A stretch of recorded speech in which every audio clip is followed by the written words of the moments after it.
Ladies and gentlemen, Did he touch him at all? it's great to be here. Welcome to Barely Touched Him. It is myself, Benry, joined by my co-host, Corey. Hello. He's Ben. happy to be here. We're all I am. very happy to be here. But there's, yet again, just a massive week in football. Huge week of football. One of the biggest in my lifetime in terms of scandal, in terms of absolute hot off the presses scandal, Corey. Yes. I don't know. I don't feel know like if this playing is. the like the MAFS theme or Bold and the Beautiful theme or something. There's that much off-field drama. Well, at the I've moment. been It's getting crazy. right into MAFS, and I tell you what, this season's been a bit of a letdown compared to the drama of the AFL.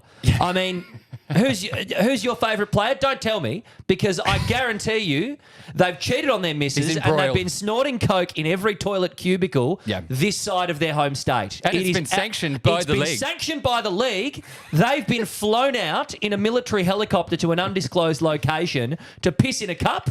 We find the cocaine, he fakes an injury. We touched on this last week, ladies and gentlemen. We touched on this scandal, and Corey broke it. So I had only heard of it 30 minutes to you saying it. I was wearing the Trilby hat So and we everything. didn't have time. We didn't have time to really appreciate how cooked this all is. Yep. And then the Brisbane cheating scandal is broke, if you are to believe Big Footy or whatever, where the, It was McClure that busted it up. if you are to initially. believe Sam McClure, and, Yes. I wouldn't trust him as far as I could throw him. No. And I can throw Sam McClure quite far. Yes. Quite far. Imagine if we combined forces, we could throw him very far. I reckon the length of a car park, we could get Sam very, very easily. But, I mean, that's a beautiful segue into the football news. I mean, before we get there, the AFL line of defending this drug scandal is we're looking out for player welfare. I think that's what they've gone with. Andrew Dillon is to be commended for his human rights championing on this. He is a champion of human rights, Andrew Dillon. He should be treated as such because he only cares about player welfare. Yeah. He doesn't care about the brand. He doesn't care about the image of the AFL. That's the last thing on his mind when this sort of stuff's happening.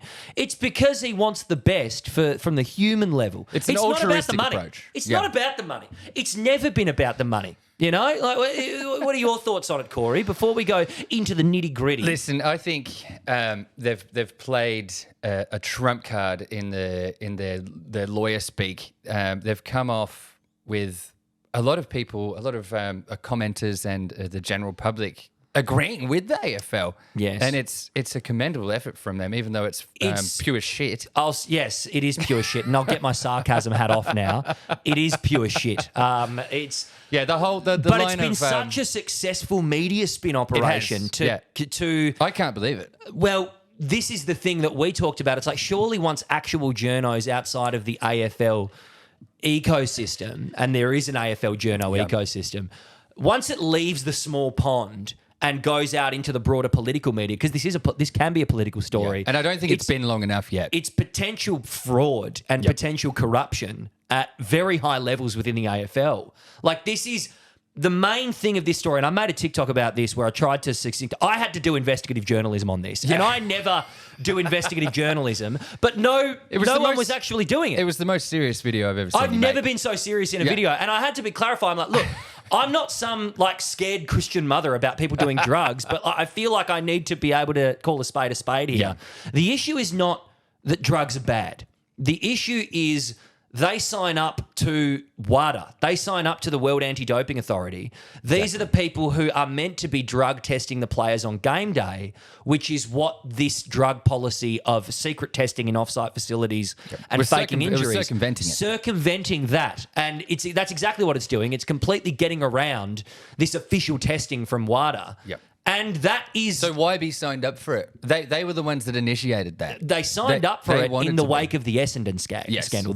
It was to get the fire off of them. But one of the measures of them signing up to WADA was they got to write their own doping and illicit drug policy that exists in tandem with WADA. Yep. So as well as technically we're with WADA, we've written I say the AFL, I'm putting on my Andrew Demetriou hat.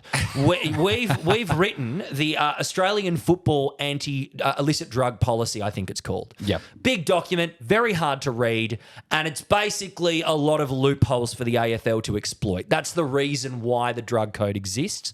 I think what they're doing now is still breaking their own code. There was a screenshot that I saw someone post where I'm not going to get into the huge specifics of it, but it does say that what they're doing right now is bad, like hiding results from WADA and hiding positive tests from them. The thing about it is that the reoccurring rhetoric is that it is for player welfare and it's in fact good. But if you cancel out like who it's good for and everything, it's still wrong. Like Yes. it's the wrong way to go about It's it. lying to the public. If that's the line that you want to do, fine, but don't go about it that way because it's just wrong. Like, you can't do that. Also, there's another argument to be made, and this was the argument that Joel Smith, AFL player, who was the first sort of guy to get done. Well, his dad is before the embroiled scandal. in this. His dad, say what you want about Joel Smith and the whole case there, but his dad, I thought, made a pretty good point about this, saying that this is the culture that we're bringing 18-year-old kids into. And I get it, 18-year-old kids are going to find ways to do drugs if they want to do drugs. It's not just football. But if you're enabling, no real consequences for doing cocaine the day before you're playing a game of AFL football, and this is you the might issue. say that's not really good standard to be having. The day before, This is the issue. We've had anonymous medicos from 3 different clubs come out and throw out ballpark figures to say anywhere ranging from 20 to 30% of current active players are being managed through this system. And that is a huge amount of players. So and if you're spruiking the fact that you've got player welfare at heart, then you should be, the AFL should be, in conjunction with hiding this stuff, working to get that number down to 5% or 2%. Noble. Not a noble goal. Not 30%. And look, but Corey, what if I'm a footballer. I play for Kunda Darren down in the local leagues. I get on the bags every night before I play my games. If I can do it, why can't these boys? And I mean, and this is the thing. And I was waiting with bated breath for the AFLPA to weigh in on this. And they have. Patrick Dangerfield has made a statement saying, "Yep, it's good." And if you don't agree with this, then you're a dinosaur living under a rock. This is the modern reality that we live in. And I Platinum spin. I was shocked. Platinum spin from Danger. Are you fucking serious? Yes, this is the reality that we live in. You guys don't live in reality. You're football players. If any of us got on the fucking bags and tried to go to work, we'd be fired. Yes, I operate heavy machinery at my job. It's not something I can do. So I'll read out the statement because it is actually quite shocking, and this is an excerpt from it. I think there are a few dinosaurs living under a rock out there with regard to the realities of modern society. Yep. Whether or not you agree with it, we get it doesn't make it okay, but we also have to live in the land that is reality. Incredibly vague, for one. Yep. It's but not also that's Danger a year away from retiring, knowing he's got a cushy AFL job lined up. Oh yeah, he's going straight to Fox Footy. There. He's going straight to Fox Footy or 7, and we wish him well. We wish him all the best. The other scandal, because we could talk about this all day. And this will continue throughout the season. Will. But we will keep chiming in on it. We'll move on. But you've heard our arguments. So the Brisbane saga is now taking this a is spin. a lot more he said, she said. Yes, McClure came out with the dot points of his story were at least 10 players went to Las Vegas. A bunch of crazy shit happened. They went to go see the NRL, and things get out of hand.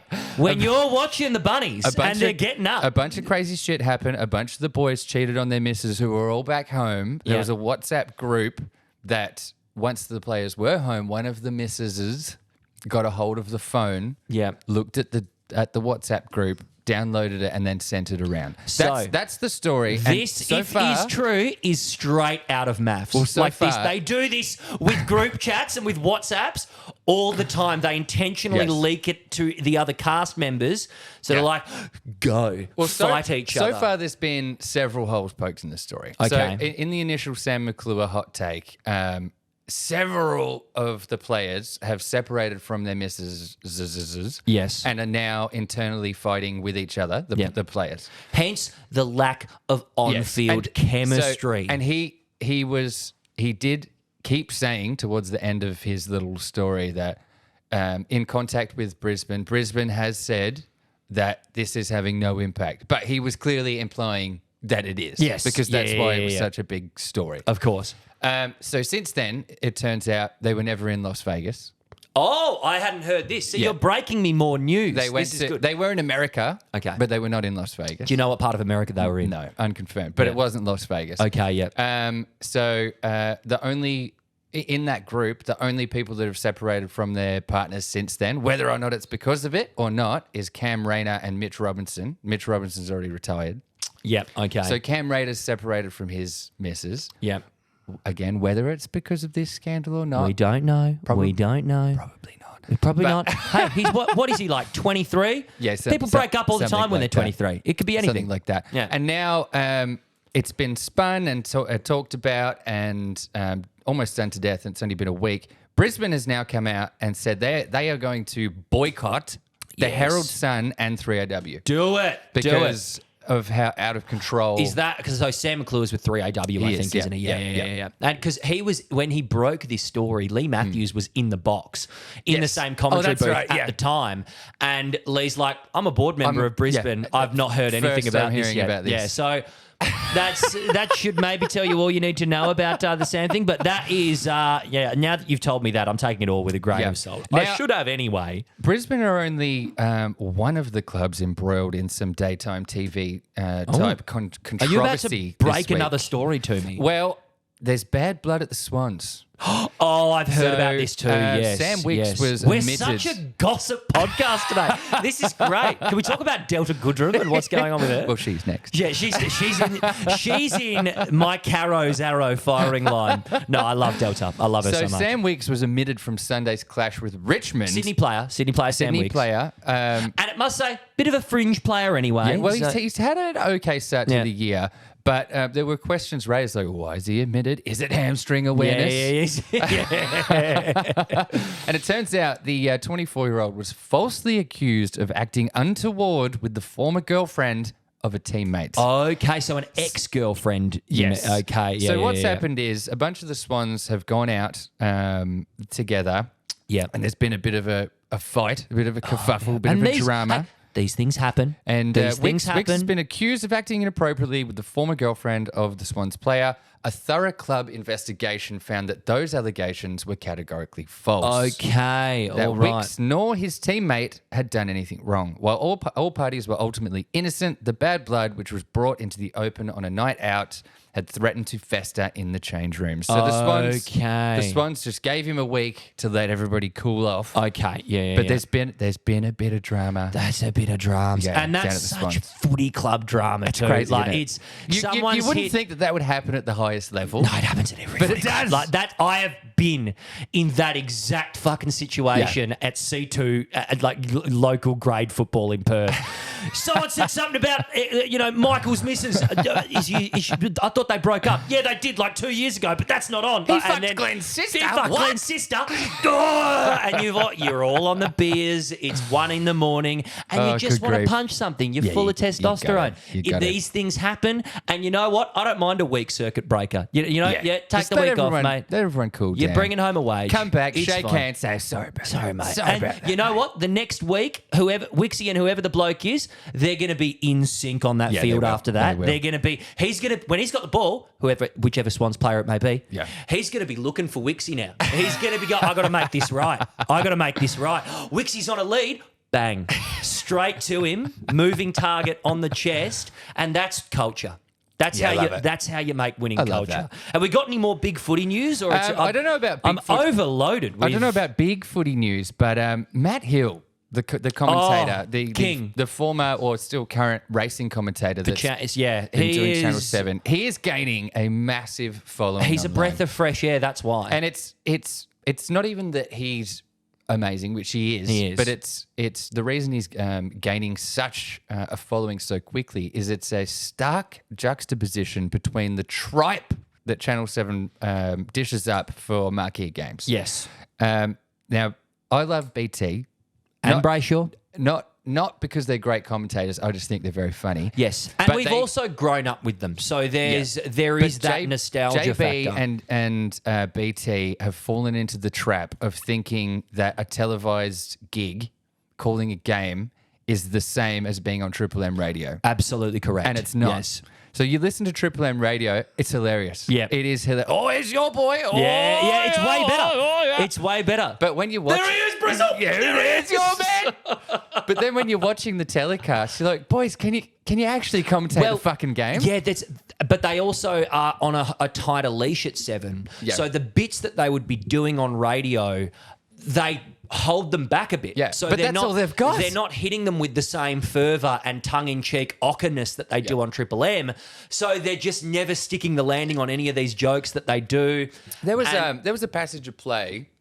It went for about a minute and a half where it bounced between JB and BT. Yep. And neither of them could name a player. Yeah, they were it's- fumbling over themselves. Like, oh, it's his Whereas teammate. you can tell this is Matt Hill being a fucking master of the craft, and he's Yes. been commentating horses. And you for this can long. appreciate this because you are a I know commentator. how hard commentating is. Yep. It's very, very difficult, and especially when you've got an audience that big. I can't imagine it. And I'm not saying I'm better than BT or JB either. I have heard you commentate, and you are. No, I'm not. I'm not. It takes a long time to get good at commentating. It does. And Matt Hill is just so easy with relaying information as he sees it accurately.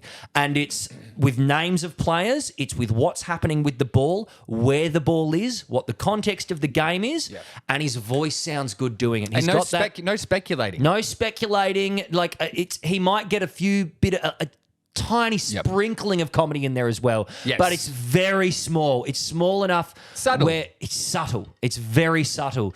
And his voice sounds good. You listen to him on a microphone and he's just got this beautiful cadence and this beautiful pitch that his voice sits in, where it's just a dream to listen to. And I love it. I love we it. all do. It's so good. So we'll move on, Ben. I've got a good news story for you. Oh, yeah, go on. Port Arlington Football Club. Okay. They're a country team in Victoria. Yep. They've just broken a losing streak. Now, do you want to have a guess how long the losing streak is? I want to say how many games? I think I've heard about this club streak before. I want to say a couple of hundred. It's 68. Oh, 68, sorry. It's a I 68 game overguessed. streak. That's huge. They haven't won since 2018. Yeah, that's fucked. And they've just had a big victory over Newcombe. So Yeah, nice. good on the boys down that at Port would be Arlington. that they would have got on it that night. Yeah, that would be a How do piss you- up for how them. do you- how It'd do you be rock bigger than up? a flag. It would be big. It would be a bigger celebration than winning a flag. It's 5 years of losing. How do you rock up? Like if you're the girlfriend or the dad of a player, and your son or your husband or your boyfriend's like, oh, come watch me play footy on Sunday morning. You're like, Yeah. listen, man, I've been down heaps of times. It's not good. Nah, I'm not gonna come. And then the day that you don't go, they win. and you get 25 touches and your missus isn't there. Like, fuck. Oh, good on Port Arlington, boys. That's Yes. fantastic. Hawkins of the Tom variety. He has been issued a hey, what are you doing? For being caught on a telephone during a rain delay. Well, it was a very urgent game of Bejeweled that he had to get in Bit of there. Candy Crush, He level had a bit 600. of Candy Crush. What, Now, it was interesting. he's neurodivergent. Are you going to deny him stimulation in that break? Now, Like, this is interesting that's because bigoted.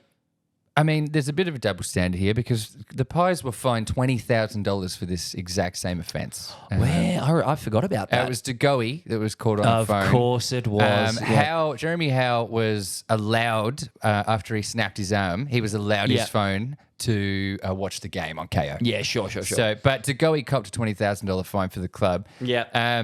Geelong's defence was he was looking at the weather radar. Yeah. So, yeah. you know, whether you're looking at the weather radar or not, you're not Yeah. supposed to have your phone. You're not supposed to have your phone. You're supposed to have your phone, Tommy. But no fine for Tom. No fine. That's good. I've got a little piece of news, and it's more a sustained string of media people speculating on this. There's a lot of talk.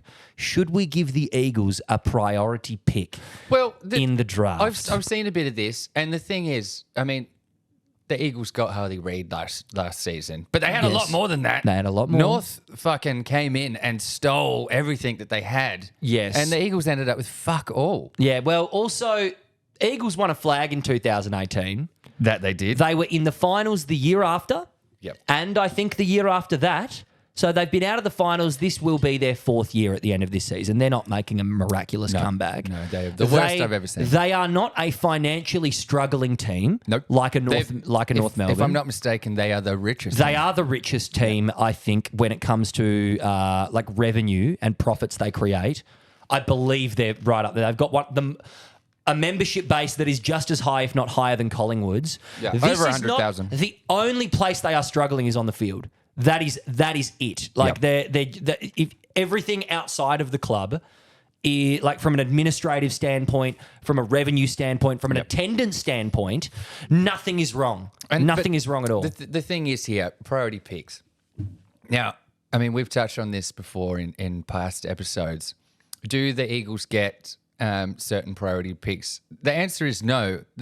The correct answer is to overhaul the entire fucking system. Oh, okay, yes, Because yes. every year there's a team that needs the picks that they're legitimately allowed. Yeah. And they just get butchered by both father and son and academy. And the academies, yes. I'll agree with that. So the answer is to not do a knee-jerk thing and say, oh, the Eagles get X and Y. Yeah. The answer is to fix the fucking system and let it work and let the normally. draft be an actual because it was this year it was taking the piss with the draft. I think it was I want to say 10 spots that everything shifted because these players that were high up in the draft are allowed to be bidded on first by whatever club academy they've got. Yeah, so Gold Coast Academy, Sydney Academy, a bunch of the other ones have. It was insane how much North got in the last draft. Yeah. It was and wild. Gold Coast Gold Coast And North traded most of it away.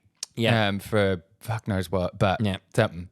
And also, like, I think the Eagles, we'll get to the Eagles at the minute. I understand being frustrated with the way they are playing. It's shocking. It is shocking. It's we'll gotten no better. We'll talk about it when we get it. to. Should we segue into the football Should we results? get the match We'll get the reviews? results going. All right. Okay. First up, on the Thursday night, Easter Thursday.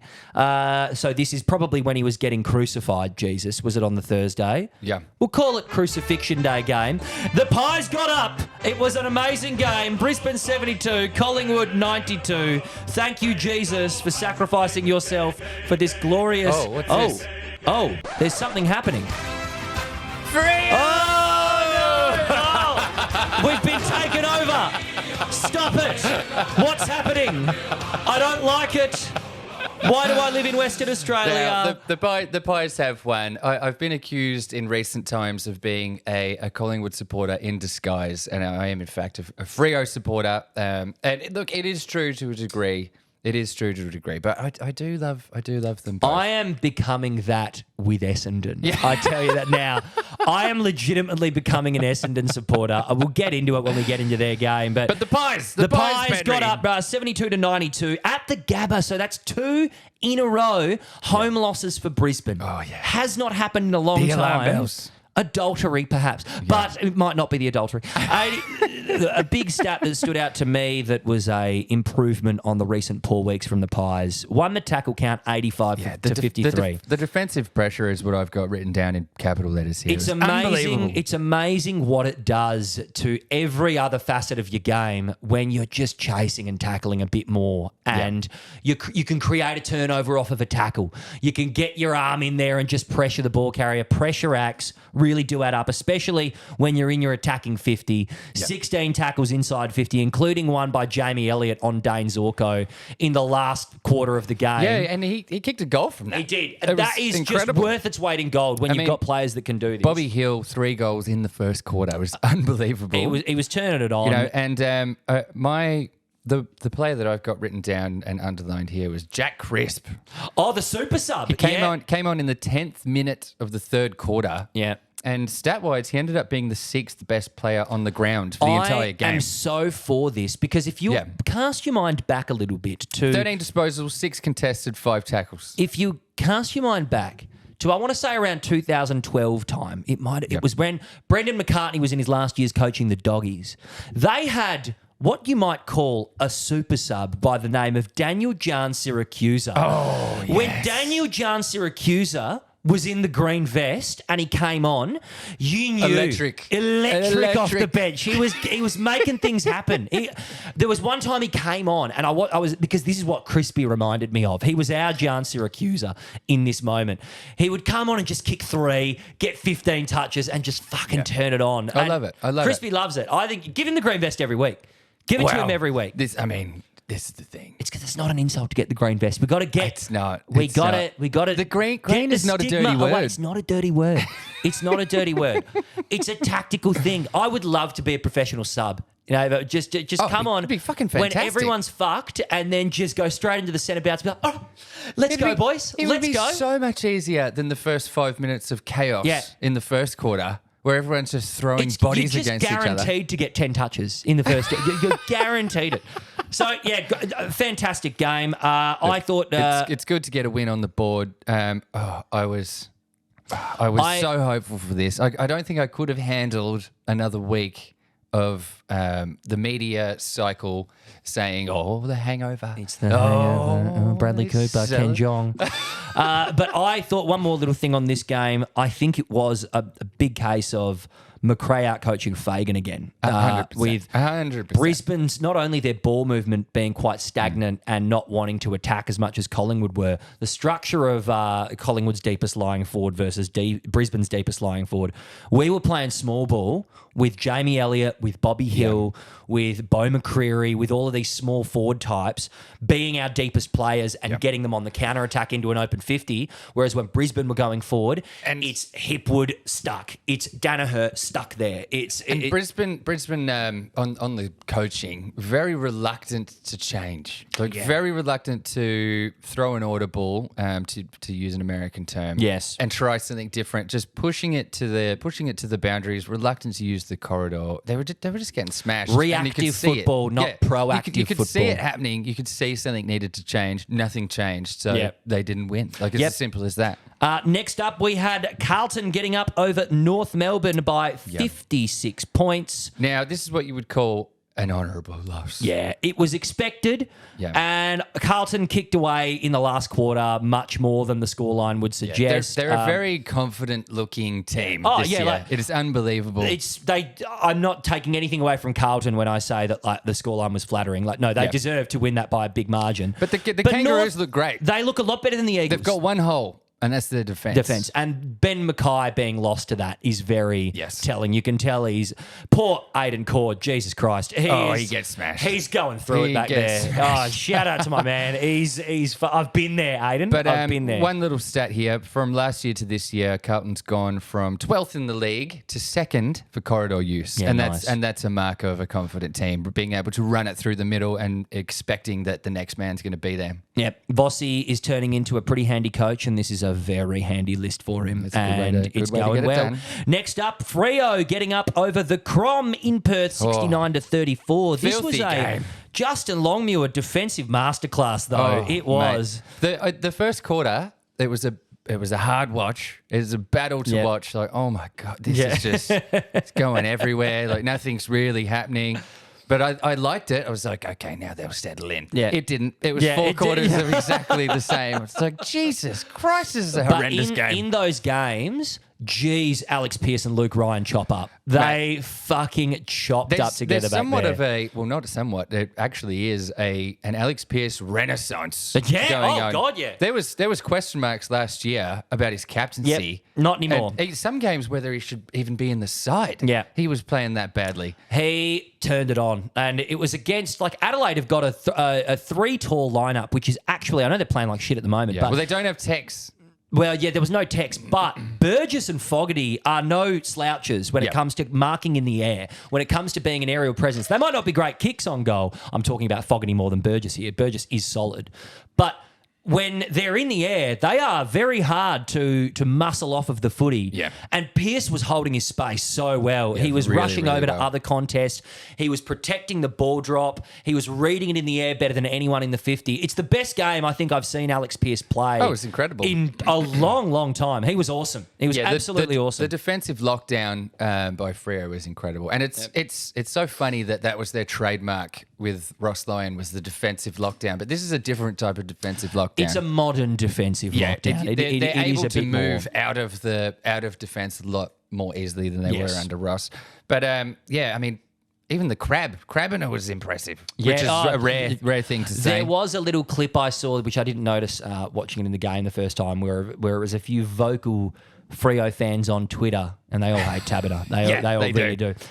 Where Amos was making a lead slightly out of the goal square into the pocket, and the kick is meant for Amos, and Tabana just comes barging in, like to get and just drops the ball. They both clang into each other, and it's like Tabana. He doesn't even go here. What are you doing? He doesn't even go here. He just cocked it up. I mean, I think what did Adelaide do? I think they got to move the Magnus around a little bit. It's not good. Get some of these players out of fucking position to do something. Because that is awful. I think what they've got to do, the coaching for me is using your loose player a lot more effectively and getting on top of that early in a game. To me, you pick your most skillful, fast player on the ground who Which can kick and Adelaide distribute off of is- half-back. Well, there's a young man named Paddy Parnell in the twos. Oh, Paddy. In this game, you know who went down with injury, who is very sad, and we wish him well. Wayne Miller went down. Wayne Miller is playing that mid-sized defender role. And guess who got a few touches in the Magoos? Paddy Parnell. Patrick What's Parnell. Paddy Parnell's strength? He's kicking off of half-back. Love that. Play Paddy Parnell as a loose man. We'll get into it into Adopt Your Boy. I've got an interesting stat or a set of interesting stats from the Freo game. This is quite a fun one. Caleb Sarong is the only player since they started recording bounces to go 3 consecutive seasons recording 500 plus disposals without bouncing the ball. I love 21, that. 22 and 23. Holy shit. And that's been snapped because Caleb Sarong in this game bounced the fucking football. Yes. Caleb Sarong bouncing the ball. Game 8, 2020, round 8. Game 82, 2024, round 2. He's gone 4 years between bounces. 1,950 disposals in between career bounces. That's huge. That is incredible. It's a I don't think- 73-game streak. I don't think I've ever bounced the footy in a game. I don't think I've ever. Why would you? Why? I would. You know what's quicker than a bounce? Kicking it to a Fucking kicking bloke it. and then running past and getting a handball. That's what my bounce is. Easy, nothing possessions Can't off of fuck it up. half-back. You can't fuck it up if you don't have to do it. Next up, well, my game of the round was next up. It was the mighty Essendon Bombers mate. getting up over the Saints. Was I up and about for this one? Holy shit, this was awesome. I was up and about. And it was a little bit similar to the Freo and Adelaide one, and there was a bit of bad skills in the first half. Cue the Benny Hill It music. was very funny The in first parts. quarter, they were one team would fuck it up. Yeah. Into the other team, and they would fuck it up back. It was a comedy of errors. It was, and the good thing was, like, it was by design. Well, not by design. It was the way that Scott was coaching against Ross. Essendon, bless their hearts, they are trying to play a fast attacking game style of football. they're just They are not very trying to good get at their it. own brand. They don't have the kickers to do No. it. And for some reason in this game, they were using mate. Nick Martin as that kicker. Oh, my so God. Nick Martin got 44 touches. 44 I touches. don't think I've ever seen a less effective 44 touches. It was in a game. disgusting. It was disgusting. And he could have had way more. He was at 36. The thing is, and he didn't have like a shocking game either. Like No. it was just so painfully mid. Like it was Well, so he had a mid. ton of turnovers, like Yeah. 15 odd turnovers or something. But who beat him in the turnovers? Rowan Marshall. No, Bonner. Bonner beat it. Oh. It was Bonner off of the back line for St he had Kilda. 17. He had 17, which Yeah. breaks the record, or I think he's second or first for most turnovers in an AFL game in history. Yeah, Rowan Marshall had 14 turnovers with 14 clangers. And because of this, it's just hilarious to watch, especially the first half. It did clean up, but this first half was dire. Yeah. it would be Essendon go hammer and tongs off of half back. I'm like, yes, go boys, run with the footy, boom, boom, fling it. And then just hit the worst kick inside 50 you've ever seen. St Kilda are set up in their zone, intercept mark. They try to move it quickly, fuck it up. And there's no stoppages, there's no marks, they're all playing on, and before you know it, it's been 7 minutes of high octane footy. Some of the passages of play, my blood pressure was going. I was in the group chat, thumbs just furious. So, oh my God, what is this? Amazing. Oh, I loved it. This is fantastic. Disgusting. And then we get into the last quarter, and Essendon had not been in the lead all game. Yep. And guess who steps up? Guess who fucking steps up? The package. The package, Jake Stringer. And I think I was going off at him in the chat going, he's useless. Like, he's can't chase, can't tackle.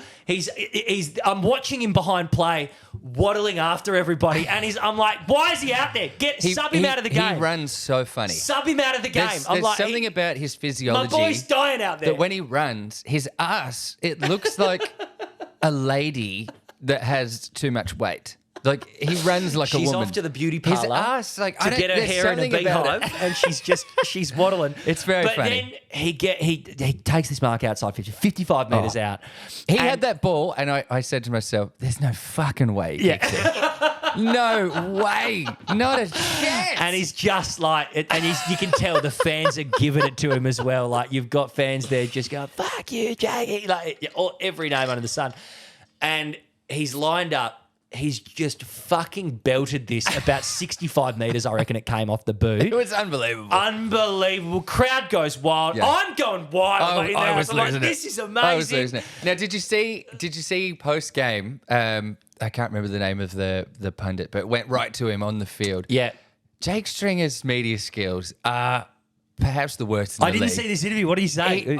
It's just a lot of, oh, yeah, nah. Like, oh, yeah. I'm like, Jesus, Jake. Put together a sentence, man. Are you saying that Jake Stringer's not an articulate man? Not by any guessed. I never would have guessed. He got it done, though. The package did deliver. He did. Another shout-out. I haven't got him in the votes, but I want to shout him out. Dyson Heppel had a blinder this game. He started off pretty bad. No, but he played himself into it. I think he did. A lot of the Essendon boys started off quite bad. He's ended up with about 30-odd touches and was playing an intercept mark, like masterclass off of that half back, and making up for a lot of what Nick Martin wasn't doing, which was getting the ball in the air. Jeez, that 44 was bad. It was a bad 44. It was a bad 44. And that's equaled their club record, by the way. Yeah, either way, great game. Loved it. And now I'm pumped. Barracking so hard for Essendon every time I see them. After the Pies game, the Essendon game is what I'm watching the most. 100%. I'm like, Nadia, what are we doing?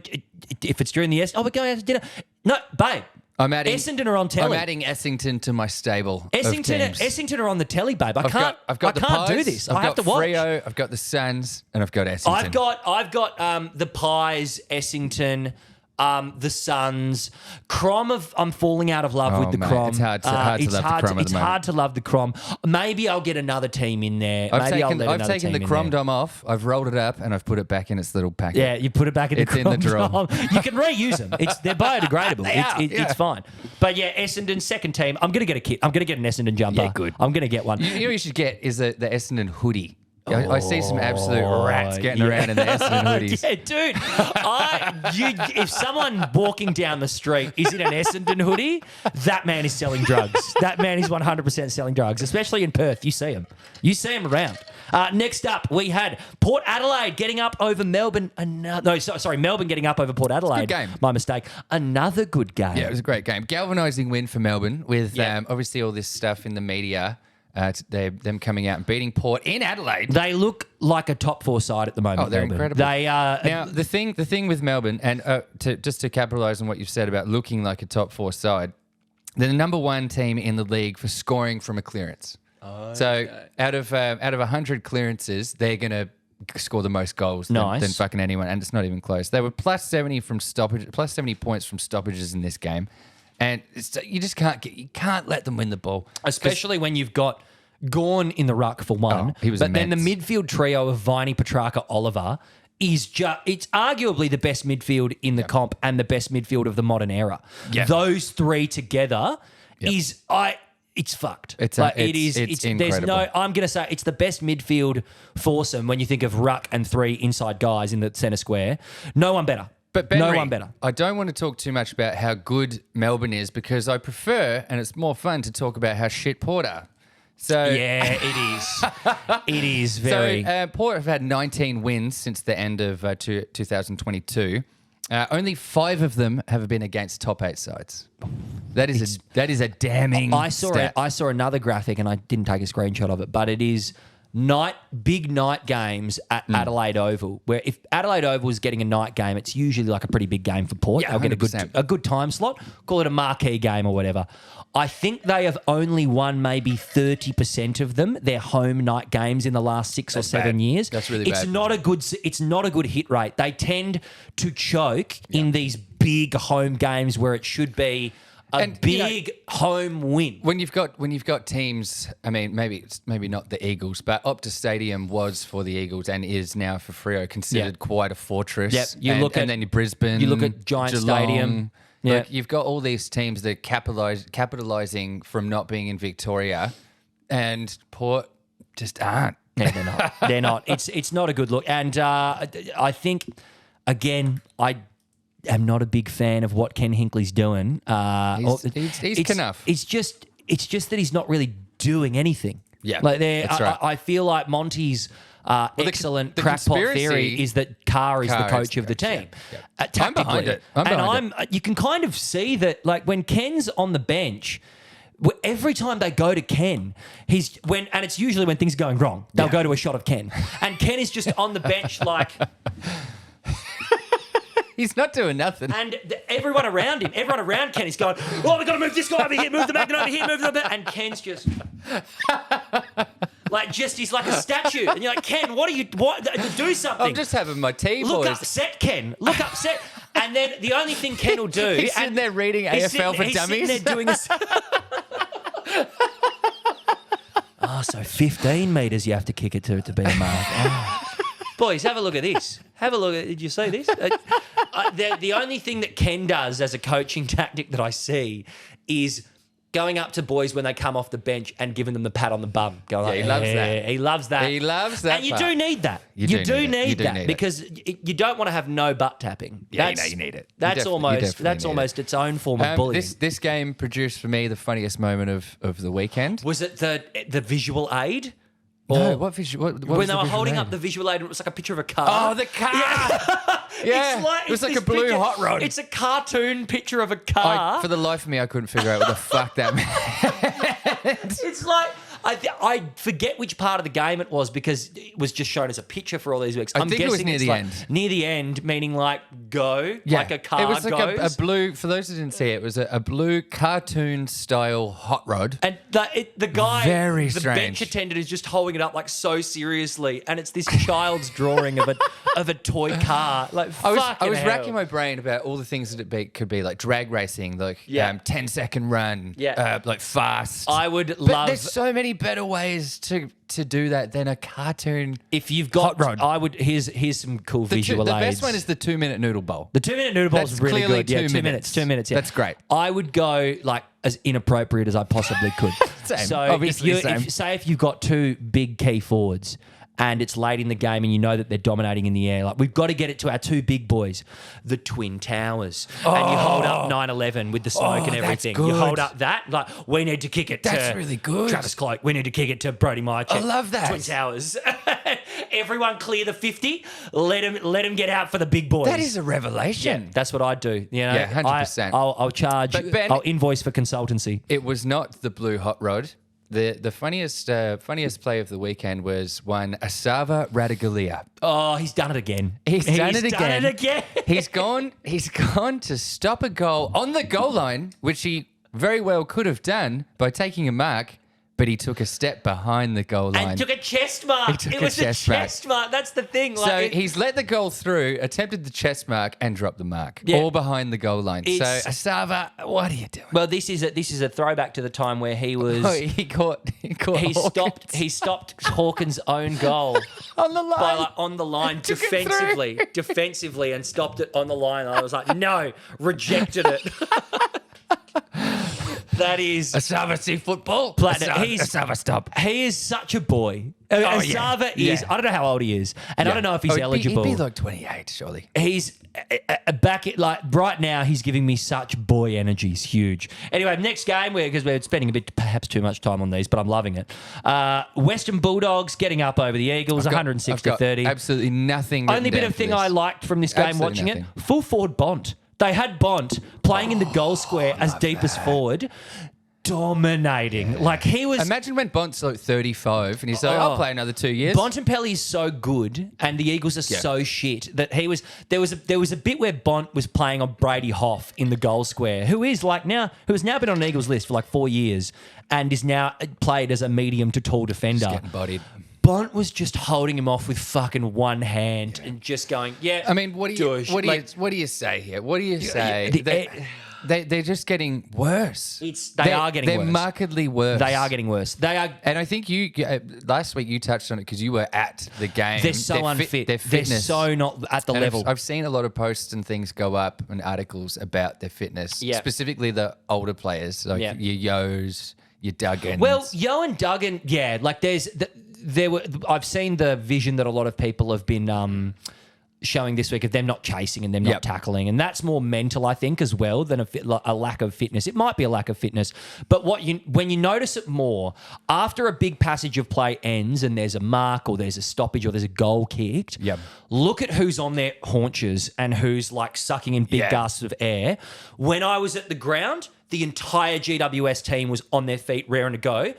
Amped. Like 60% of the Eagles team was like, fuck. Second quarter. I feel like second quarter they were cooked. It's fucking Groundhog Day talking about these matches with the Eagles. It's every week. It's every week. It's not good. Move on to the next one. Next one, Richmond getting up over the Swans at the MCG on Easter Sunday. This one fucked my tips. What a game of the football. We're being treated to some bangers in this weekend. Richmond just won't die, will they? They won't. They really won't. They should be bad. They should be bottoming out. And that was an inspired victory. Sydney are arguably the best team in the league. And they didn't play badly, Sydney. No. It was not a case of Sydney not turning up. This was a hotly contested game of football from both sides and one of the highest standards. I think it was probably one of the more highly skilled games of the round because Sydney is such a great kicking team. Tom Lynch, hamstring, 10 weeks. Very unfortunate. Yeah. Very, very unfortunate. We've had another... Couldn't happen to a nicer bloke. I know. We all love him. There's also another Peter Wright-gate. Hashtag concussions aren't real. Liam Baker going back with the flight and then getting... Only one week, and they've chosen not to... Yeah, we won't get into that one. But I'll tell you, I haven't got him in the votes, but I should. I'm just going to give a shout-out. Nick Vlosten. Oh, okay. So without giving away too much, I do have him in the votes. I've not got Nick Vlosten in the votes. This was an incredible game. I wanted 15 intercept marks, 100% disposal efficiency. I know. And we love disposal efficiency. 29 touches at 100%. That doesn't happen. And to me, this has kind of come out of nowhere because Vlosten, to me, he's good. He's had a good start to the year. He's been getting touches. And I think it's Baker going forward a bit more. Dan Rioli is leaving the 50 a bit more, and Vlosten is being the intercept marking type now. And there was also no Grimes in this game. I've got an interesting stat here. Now you've mentioned Grimes, it's triggered my memory. I love Grimey. This game between the Tigers and Swans was the first match Richmond has played without at least one of Dustin Martin, Dylan Grimes, Trent Cotchin, or Jack Riewoldt in the side since 2008 round 3. Whoa. Round 1 that year was their last win without any one of those players. There you go. We're getting old. So that's insane. Very, so that's old. 14, that's 16 years since they've won a game without any one of those guys. That's fucking huge. And finally, insane. We had... Yes, you got to before we go on, Richmond... I mean, they can continue this. Their next two games are St Kilda and West Coast, which are both very winnable. And then before you know it, you're 3-2 or 3-3 or whatever. That's good. That's very good. Considering that everyone had them to be sliding down into some people had them winning the spoon. Some people did. Next up, last game of the round, Hawthorn going down to the Cats at home by 36. I didn't watch this one, but there was lightning delay and hence the phone thing. It was a fun ending because it was pissing down with rain. And bloody hell, the Warpedo turned it on at the end. Yes, James Warple, I saw the stats 35 for odd this. touches. He was a bit of a goer. Interestingly, during the thunder/rain delay, two pitch invaders. Yes. I don't know if you've seen the video. It's I've very seen funny. the guy slipping over. One of them runs up and decides he gets a ball from somewhere, Yeah. has a snap at goal from the pocket, hits the post and falls over. Yeah, It's like, fantastic, mate, fantastic. Come on, you got to do better than that. Hey, just letting you know, I would have kicked that and same. I wouldn't have slipped over Same. because I'm a better footballer than this streaker. Anyway, so- what do we got for this game? After I don't have anything for this. I don't have game. anything with this game that's it. either. So Next after up. this, so Ben, at the end of this round, we've got 4 remaining teams that are undefeated, and it's obviously GWS, Fremantle, Geelong, and Carlton. Who do you think is going to remain undefeated the longest? GWS has got the Suns, the Saints, the Blues, the Lions, Swans. Yeah. Fremantle, we've got Blues, Power, Eagles, Bulldogs. Geelong, we've got Bulldogs, North, Lions. Carlton's got the Dockers, Crows, and Giants. Carlton Dockers is going to be a big one. I think whoever wins that is going to go undefeated the longest. Yeah, I think that's fair. Because Freo, if they beat Carlton, it's now official. Like they are here. Yeah. Like I think that's the biggest test for them so far. All right, Ben. Before we get into MVP and Yes. whatnot, I've got Yes, a new yes. segment for you this week. Oh, yes. Time for the quiz. Oh, ladies and gentlemen, it is time for the first ever episode of the Barely Touched Him podcast football quiz. Now, so I found this guy. Am I still old-timey voice? No, I'm back. I'm back in the present. There we go. I found this guy on Instagram, Friday Footy Quiz, and he puts one of these out every Friday. I had a chat to him. He's a lovely fella, and he's agreed to let us read these out each week. And So it's- you're quizzing me right now? Yeah, so I'm going to read them out to you. Yeah. It's quite a good mix of kind of historical questions, current questions, and whatnot. So we'll just Thank go you, for Friday it. Footy Quiz. Let's do it. Let's do it. In what year did the AFL first schedule a match on Good Friday?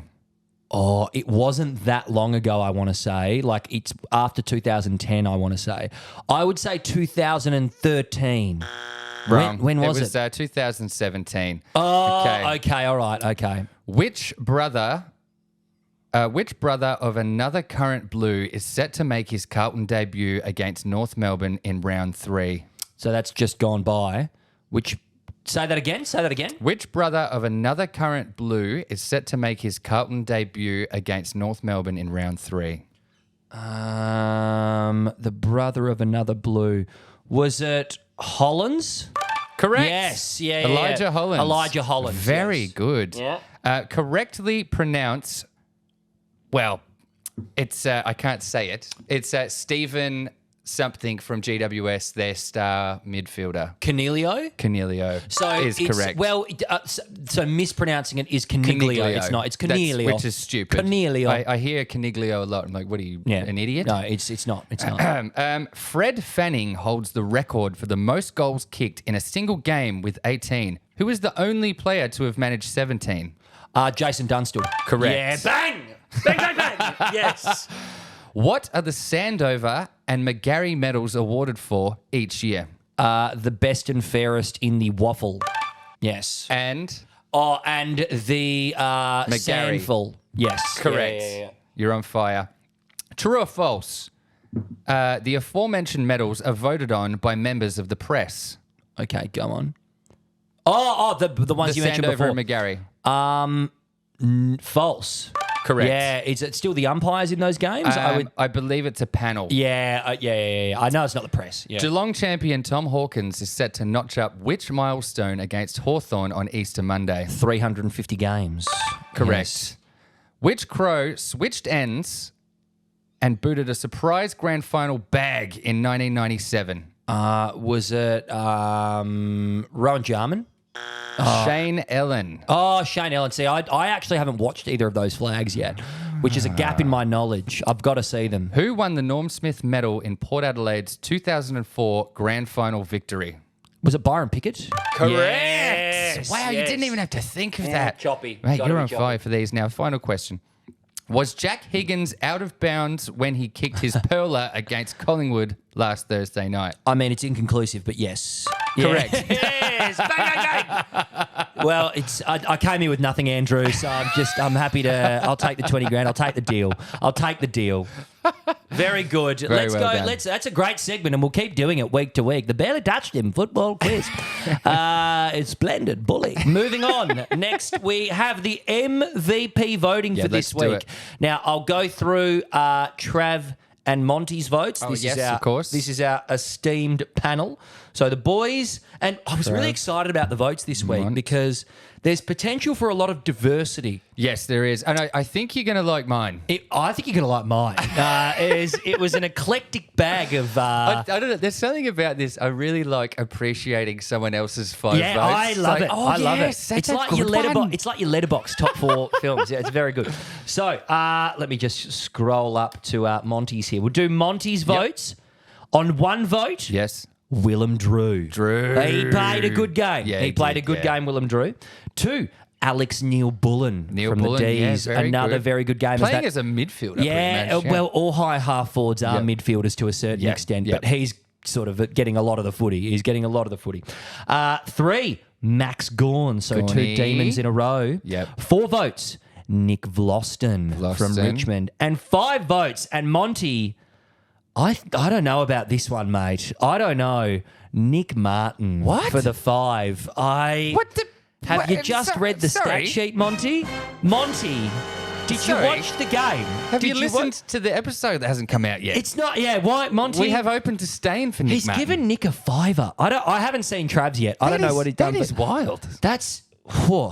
This is controversial, ladies and gentlemen. All right, let's hit Travis. The views of Monty Kanungo are definitely not the Not views of the supported Barely by the Touched It. Not podcast. supported by the podcast.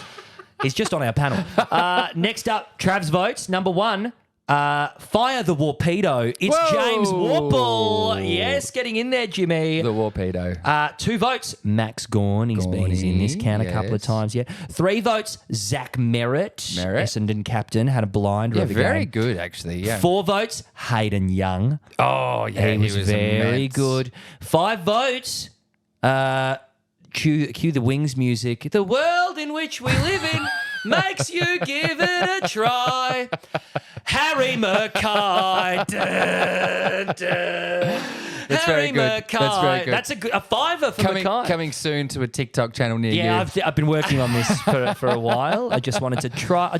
If you like that, let me know on our DMs and I'll make a song out of it. All right, hit me with your votes, My Benry. votes this week.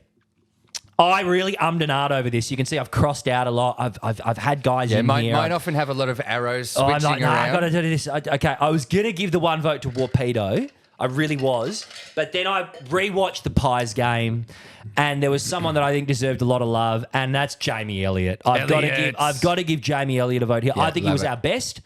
that. Pressure acts all over the ground, 4 goals, including The pressure acts from a forward always get me going. Cozzy Pickett lately has been doing yeah. some insane defensive pressure acts. yes. Every team needs one of those guys, and in this game it was Jamie Elliott. I thought he Better played when the it's role. a small fella as well. 4 goals, excellent pressure all over the ground. That holding the ball and clutch goal Oh, after huge. the Zorko Huge. kick was big, and a goal assist as well, just playing his role to perfection.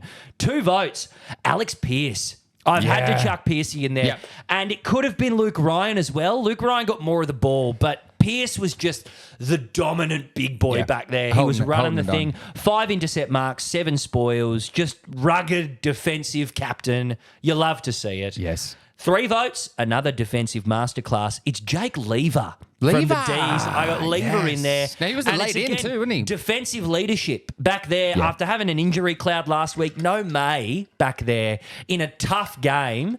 He stepped up and organised the back line in the last quarter. Yeah, love to see it. 7 intercept marks, 7 spoils, 15 disposals. Just some big wins he had back there in crucial moments.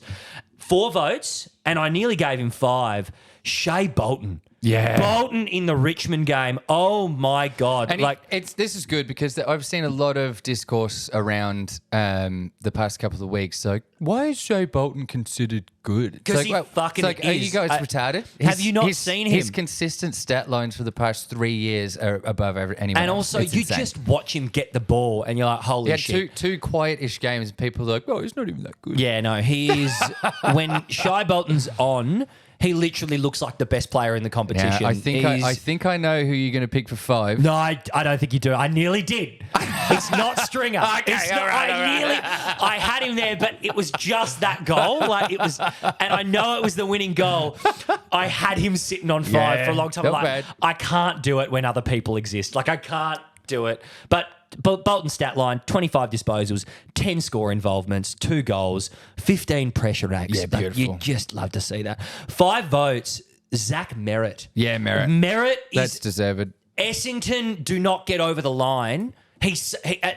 Don't get me wrong, I'm glad that they're playing well, but without Merritt right now, they would be in a much worse position. He single-handedly saves them with his tackling, his agree. pressure, as well as getting like 30 touches and just clearance I beasting. heard a massive call on First Crack this week. Joey claimed that Merritt could be the best performing captain in the league. I right now. agree. I agree. Which is a big I've call. been saying that. Yeah. I agree. I mean, I don't know if I've said it on the pod, but I have been thinking that Merritt is the most valuable player for a captain All right, I'll hit in you, the league. I'll hit you with my votes. Yeah, go.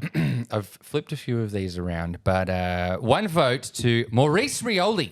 Oh, yes. I thought he was You excellent. talk about pressure acts. Yeah. Oh, yes. He had, yes. had a couple of very good tackles that I just thought were And deserved. also, I love Maurice. What a name. Yeah, love it, Like, love you it, don't love it. meet many young boys named Maurice anymore. 2 votes, Jack Crisp.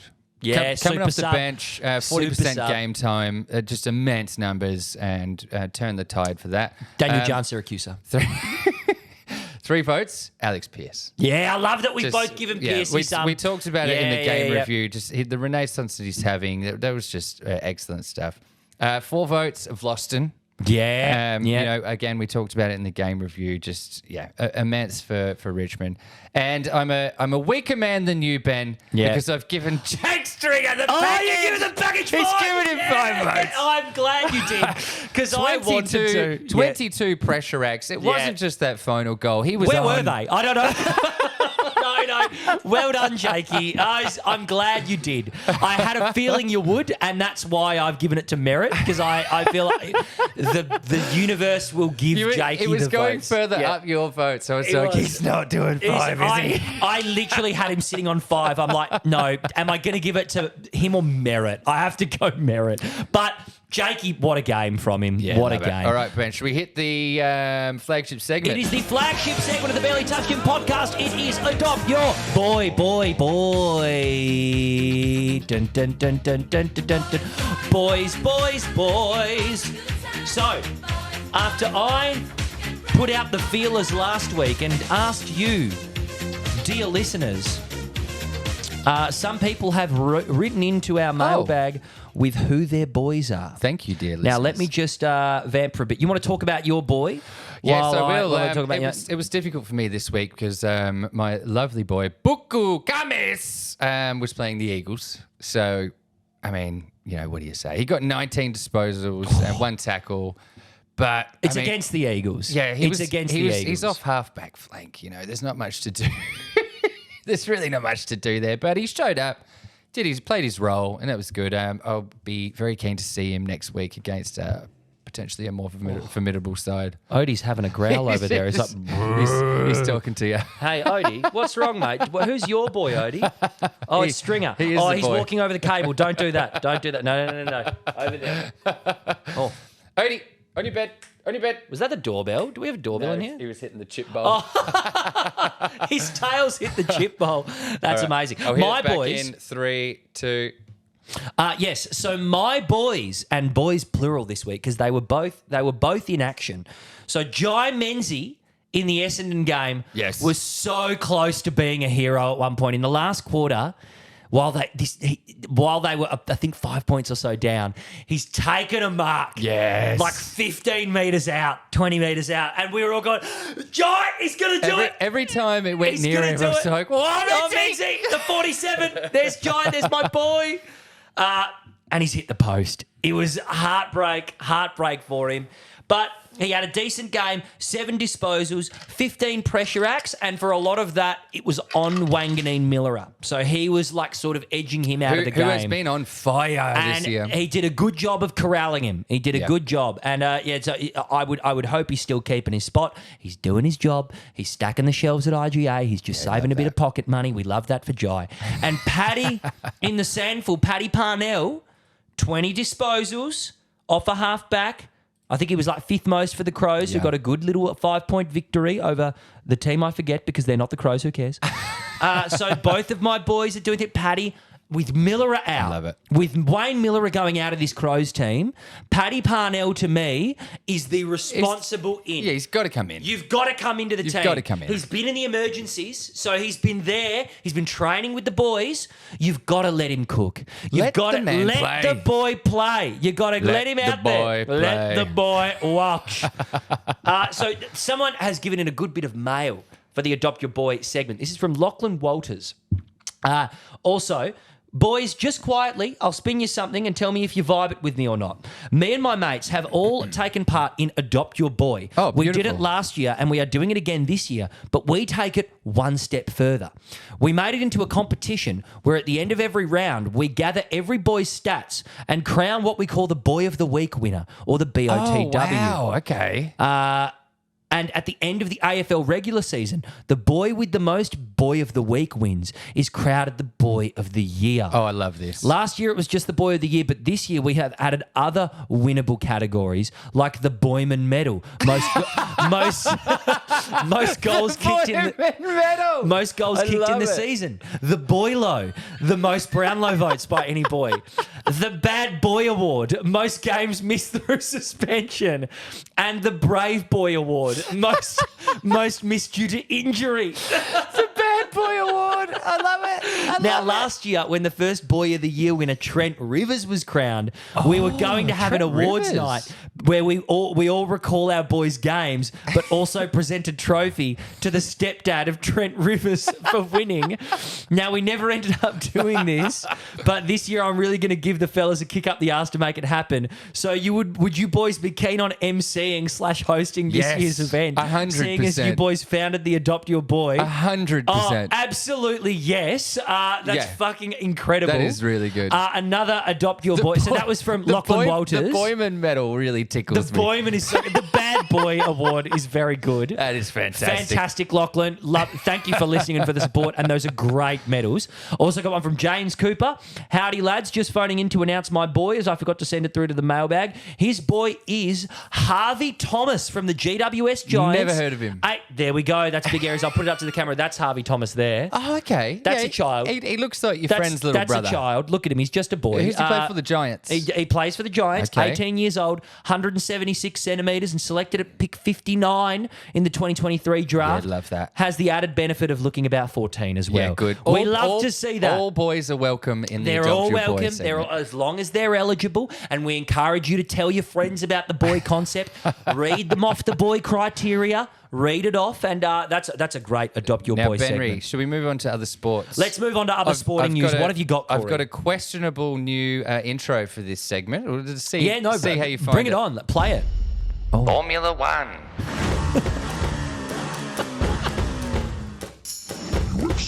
Oh! Yes! Olympics.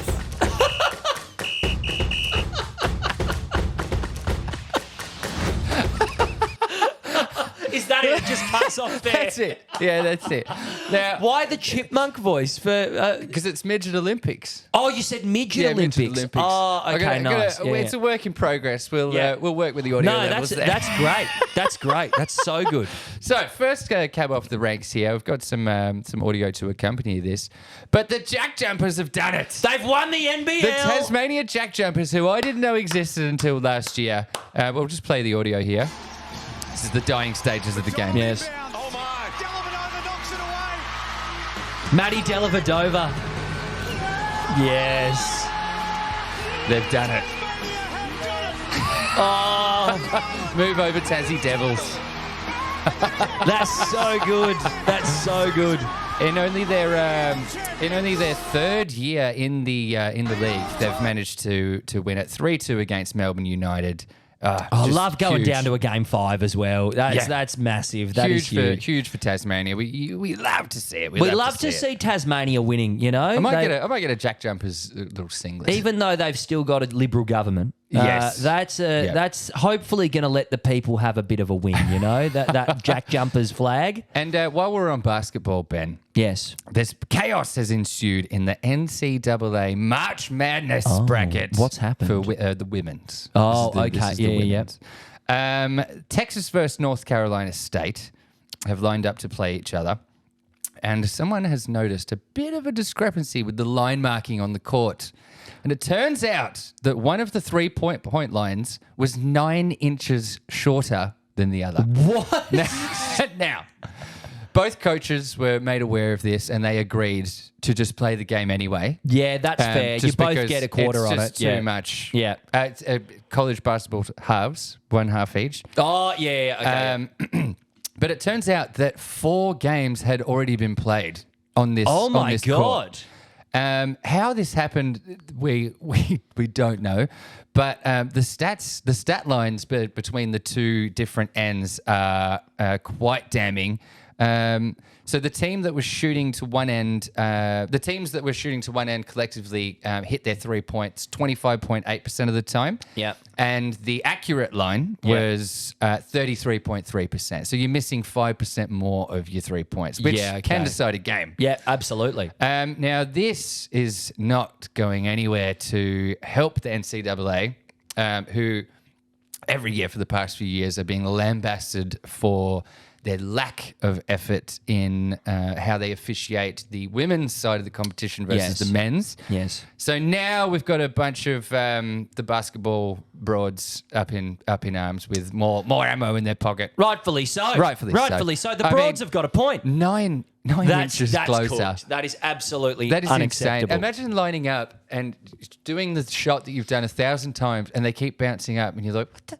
Yeah, what? I'm not on today, am I? I'm not fucking on. And This it's is not weird. you, it's the line. That's cooked. That is absolutely That's cooked. going to instill a gun-shy mentality. I mean, it would for me. Every time I ever go to a court, ever, before a game, I'd be like, fuck, are these lines Yeah, correct? They said they were right last time and they weren't. that's very juicy. What else have you got in other sporting news? Tim Zhu. Yeah, I didn't watch this. Tim Zhu versus Sebastian Fundora. Yeah. This was supposed to be easy for old Tim. But he got a gash, didn't he? He got a big gash. He got a big gash. The first 2 rounds, he was taking the big fella to school, absolutely making him look like an amateur. But in the final 2 seconds of the second round, Tim ducked his head and inadvertently smacked it on the elbow of Fundora, opened up a massive gash on his head, which spelled disaster for Tim. He couldn't see for the rest of the fight. He managed to win a few rounds miraculously, but his whole style went to shit. Fundora just jabbed the shit out of him, and it ended up going to split decision. One judge still had it for Tim Zhu, but without that cut, that fight wasn't going much longer. Yeah. So you're very unfortunate for Tim. That's when I think you should be able to strap him up. Like it just strap him up. Well, like, the commentator, interestingly, the commentators were saying one of the commentators was an ex-boxer. yeah. And in the state of Nevada, it was in Las Vegas. The fight was Tim Zhu's big Las Vegas debut. The Nevada State Athletic Commission allows 3 types of drugs to be administered that stop drug flow. Yeah. And blood flow, you mean? Blood flow. Blood flow. Yes. And throughout the remaining 10 rounds of the fight, when Tim was just bleeding profusely everywhere, his corner didn't appear to administer any of those drugs. One of them's adrenaline, but it's used in conjunction with 2 other ones. And apparently it stops blood. They just let him free bleed like It's like a hippie out in the woods. hippie lady. Yeah. You know, she's free bleeding. So she's a free spirit. It shouldn't dampen Tim's aspirations too much because everybody knows that he was cut. It wasn't a distinctive loss. So perhaps next it'll be a rematch with Fundora, or maybe straight to Bud Crawford, Bud Crawford was in the crowd, by the way. Who's Bud Crawford again? Is another boxer? Is he big? He's the dual champion at the same weight level. So there's 4 belts in every class: the IBO, IBF, WBO, WBF. Bud Crawford's got 2 of them. Tim Zoo's got 1 of them. And someone else has got 1 as well, I think. Actually, no, I think Tim had 2, and now Fundora's got 2. Yeah, I see. Yeah. Yep. Okay, nice. So next on the agenda we've got, now I think you'll like this one. Yeah, go for it. We've talked about this a little bit. The enhanced games. The roided up Olympics. Yes. So we've heard a bit about it, and people like Kieran Perkins have spoken up against it. Yes. People like James Magnuson are for it and says he will compete. But I found a bit of a bio about the man behind it, Aaron D'Souza. That's the right-wing guy. He's a right-wing Australian guy, which I was surprised to find. He's quite young, but he's an investment bajillionaire. Yeah. And, he's decided to start this thing for whatever reason. I won't go into that too much, but I think you'll find this extremely interesting. It's a bit of the background into who this guy is. So he was back when he was 24, he was at Oxford University. Okay. He'd already got a couple of degrees by 24, so you got to be a bit of a fucking whiz kid, Poindexter. So he was just, mucking around there. And then one day he met one Peter Thiel. So Peter Thiel is the guy that's been bankrolling Elon Musk for years and years and years. Another right-wing crazy billionaire guy who funds a lot of cooked projects. So he's a venture capitalist. He buys up hundreds of companies a year. Some of them make a profit, some of them don't. But he ended up going on a tour of the Oxford grounds with Peter Thiel. I've never seen Peter Thiel, and I've never seen any interviews with him, but I'm imagining it's a lot like Connor Roy from Succession. Yeah, I think so. Very much. So now here's the crux of why I bring this up, Ben. So Peter Thiel, in recent times, had a bit of a controversy with the American website Gawker. It's a trash. It's like a tabloid, but online. Yeah, it's like Hollywood gossip. So Perez Hilton sort of shit. What Gawker did was outed Peter Thiel as gay. Oh, I didn't know he was gay. He is gay. That's very unfortunate. So they outed for him being a right-wing guy. To be a closeted gay man. They outed him, without his consent. Yeah. So he's walking around the campus with Adam D'Souza, and this has all just been going on. This was recent at the time. No, now Peter Thiel wanted to sue them, but he didn't want to draw more attention to the site and the story. Because he's gay and he doesn't want people knowing he's gay. This is D'Souza's claim to fame here. Yep. D'Souza has stepped in. He listened politely and suggested a third option. Could Thiel instead secretly fund someone else's legal case against Gawker? Thiel loved the idea. Yes. Now, this is going to blow your mind. A few weeks later, in a high-end restaurant in Berlin, D'Souza, still very much a student, laid out his plan to find a case, build a legal team, and sue Gawker into bankruptcy. It would take 5 years and $10 million. Thiel had only one question: where do I wire the money? Oh. So this is what created D'Souza's life. Now, would you like to hear the litigation that they went for? What did they get him on? You're going to spin out. Yeah, all right. In March 2016, former wrestler Hulk Hogan won $115 million in damages from Gawker after they published a video of him having sex with a friend's wife. And then he was also saying racial slurs in the sex tape. Gawker, torpedoed by the judgment, shut down 5 months later. Behind it all, secretly pulling the strings and opening the purse, was D'Souza. Oh, that's amazing. Well, I remember this Hulk Hogan sex tape story breaking. It was wild. I've seen it, by the way. You've seen it? Yeah, I've seen it. Does he say the N-word during it? Yeah. What is he doing?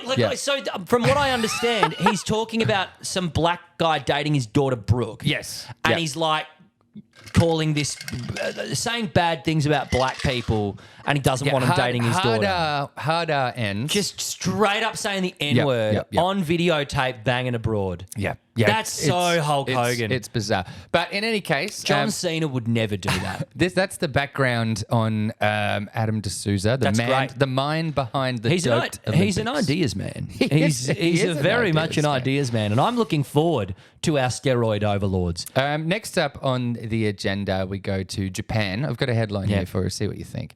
Japan's Godzilla's attacking the city. Sorry, go on. That's on page 2. Yeah. This is bigger news.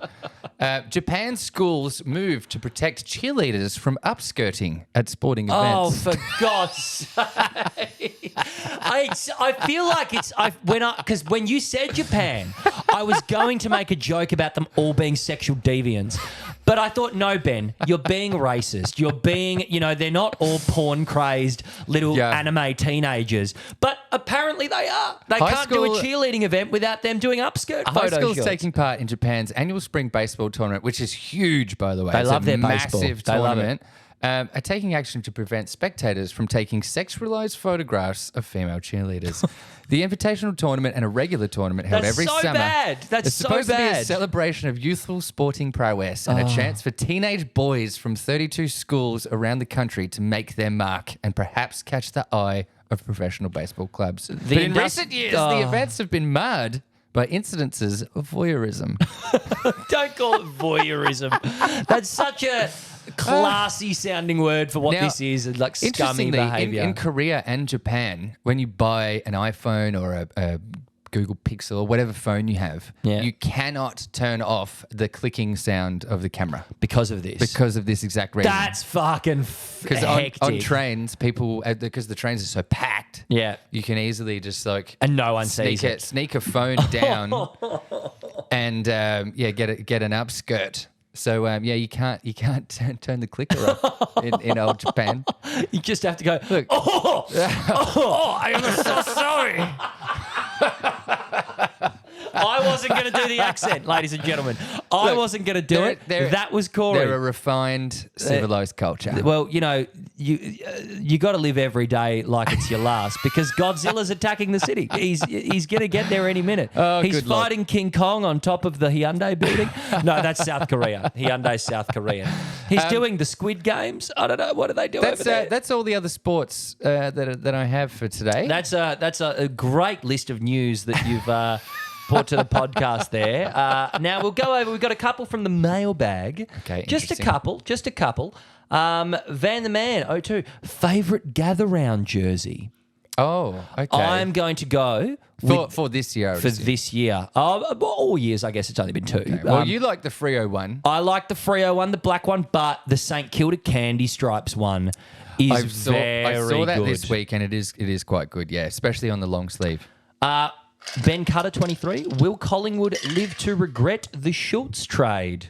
Oh, I wouldn't think so. Go on. I think it's a bit too early to say. Yeah, I mean they're not playing the Mason Cox especially is not playing the same or not being able to play the same style of not even attempting to mark the ball but slapping it down to the small forwards.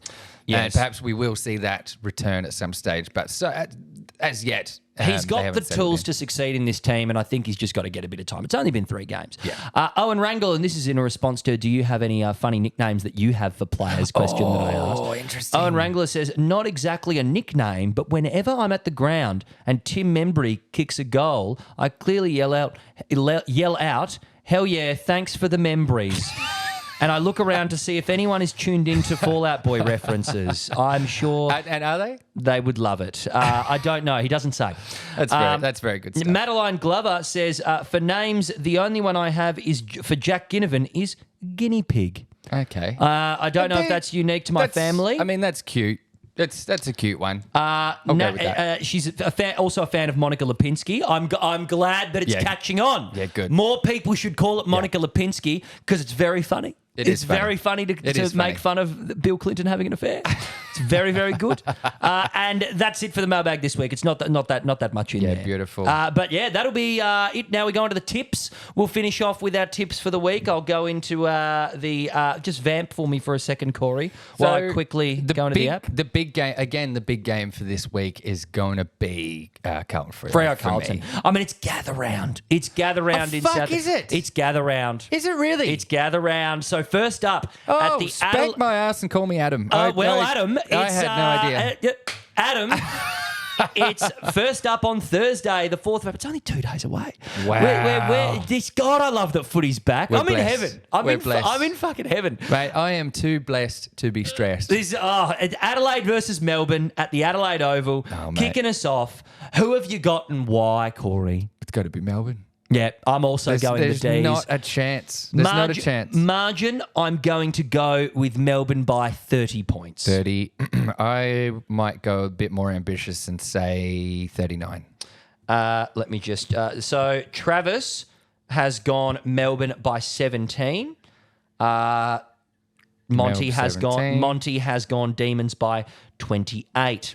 Next up, we have got, I just think Crows are not there. The gulf between these two sides, there's no especially chance. the Crows have struggled to pick through Geelong's defensive zone. What are they going to do with Melbourne's? Melbourne's going to eat them alive. It might be more than 40. Next up, Friday night at Norwood Oval. Oh, Norwood, the the Redlegs. Brisbane up against North Melbourne. Oh, see. Now I'm tempted. Now you have my attention. So you have my attention. You Gather round. You gaslit me into changing my tip to North last week. Yeah. But this week, I think I'm going to do it on my own volition. Yeah, I'm permanently gaslit into North now. Like, Fuck it, I'm going North. You're going North Melbourne? I'm going You North. love to see it. You love to see it. Let's see who the rest of the boys are going. Travis is going North Melbourne as well. North. Monty's going the Lions. The I'm Lions. going the Lions because I think they're going to come back. I really want to tip North, but I think they'll have a good showing.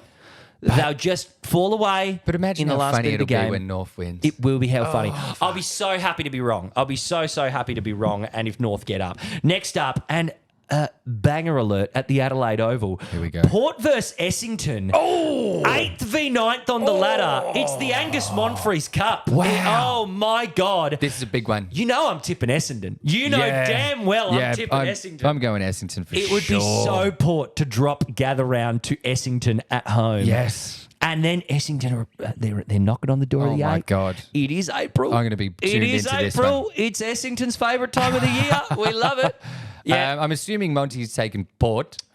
So Monty is taking Essendon. Okay, yeah, it's- Monty's tipping against his boys, which Yep. is very Monty. Yeah, it it's is. very, It very is. Monty. Trav's also going Essendon. So we've got a sweep. We've got an Essendon sweep in the Yes. tips. You love to see Get it. around. You got to get around the boys. Next up, we've got the Eagles up against the Swans at the Adelaide mate. Hills Mount Barker. Oh, where the chickens come where from. the chickens do come from there. Swans. It's where the chickens and eagles go to Die to be slaughtered. ripped apart into a million pieces. With a halal slice across the neck, the Eagles will go down. I think we don't even need to read out. don't even the need to others. read They're out both any of the others swans. there, but I'll double check anyway. Yep, Swans. Yeah, no crazy- no funny business in there. No funny business there. Don't worry about that. They both tip Sydney. Next up, we've got the big one, Freo and Carlton at Adelaide Oval. Gee, Oh, boy. the turf's going to be in tough nick after with all these boy. Adelaide Oval games. Oh, boy. This game's going to be played on a bit of a goat track, you might It's say. Freo. Freo for me. I'm tipping Carlton. I can't give it. I can't give it. If Freo win this, Yeah. then I'm on the bandwagon. Yeah. Then The lids it'll are be off. the lids off. Yep. And I'm going there. This is. Or it's a final in April, really. Yeah, it's it is. it's an April dose of September. I love this. I'm going Carlton, and I think it will be. They're too good offensively right now, Carlton. Yeah, They're kicking such big scores. They're going to be kicking. I think it's going to be like 140 to 110. It'll be a shootout. Listen, I'm taking Freo, but I'm not going to be surprised in the slightest if the Blues do get up Yep, here. Monty has tipped Carlton, and Trav has tipped Carlton as well. Carlton. So who misses out on Gather Round? No one. No, there's no buys this okay. week. There's no buys Oh, this week, interesting. which is good. Next up, we've got the Expansion Bowl. It's Gold Coast against GWS Now, where is it? in Mount Barker again, Adelaide it's Hills. obviously it's right. at Gather Round. Technically a Suns home game, but it's in Mount Barker. So you'd have to say GWS. wouldn't ya? I'm going to wanna go go the Suns here. I'm going to go the Suns. I think I'm going Suns. These are the games that the Suns started to win last year. Yeah. These weird away games, like they won in Alice Springs a few times. I think they're going to be a good gather round team. The Yeah, I Suns. like it. They just give me gather round good vibes. I like that. I think it's going to be a good game, and Suns will just squeak over the line. GWS has been tipped by Monty, and Trav has tipped the Giants also. Oh. So I'm the only one tipping Suns there. I'm taking Suns. I'm taking we're Suns. both taking Suns. Yep, All right, yep. that's good. Next up, Richmond versus St Kilda at Norwood Oval. This is big. This is big. This is huge. This is huge. I'm going to take Richmond, yeah. I'm going to take the Saints. I think just because of Richmond's injuries, no Lynch is going to be huge. Shit. They've just lost a lot of personnel, and it's not because they don't have the talent. It's just like it's going to be tough for them. Yeah. Max King comes back for St Kilda. I think Saints are going to win. Yeah, Saints probably going to get that one then. Travis has the Saints and Monty has the Saints. Next up, it's Final the game. final game of the round. Collingwood versus Hawthorn at Adelaide Oval, ladies and gentlemen. That's the Pies all day. I'm there. taking the Pies all Yeah, day. I'm all day. absolutely taking the Pies. All day. All day. Trav's got the Pies. Monty's got the Pies. Yeah, beautiful. So a few points of difference. An Essington sweep. I love it. That's what you can bank on, ladies and gentlemen. Thank you for listening to the Barely Touched Him podcast this week. Enjoy Gather Round.